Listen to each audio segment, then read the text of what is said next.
Decisions टुडेचा नमस्कार. भारत सरकारने सहकारी संस्थांसाठी विशेषतः ग्रामीण आणि शेतकरी समुदायांसाठी अनेक कर सवलत उपाय सुरू केले आहेत. 1 कोटी रुपये ते 10 कोटी रुपये मधील उत्पन्नासाठी अधिभार 12% वरून 7% पर्यंत कमी केला. कॉर्पोरेट दरांशी संरेखित करण्यासाठी सहकारी संस्थांसाठी दर 18.5% वरून 15% पर्यंत कमी केला.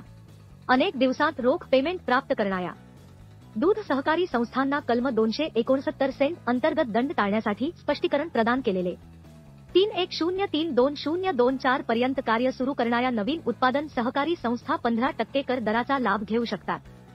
सहकारी संस्था 1 कोटी रुपयांवरून 3 कोटी रुपयांपर्यंत टीडीएस शिवाय रोखीने काढू शकतात. शेतकरी सभासदांना ऊस दराची देयके देण्यासाठी कपाती स्पष्ट केल्या. अनेक दशके जुन्या कर समस्यांचे निराकरण. साखर कारखानदार शेतकऱ्यांना मागील पेमेंटचा खर्च म्हणून दावा करू शकतात. कर विवाद सोडवू शकतात आणि 10,000 कोटी रुपयांची मदत देऊ शकतात. प्लीज सबस्क्राईब करा.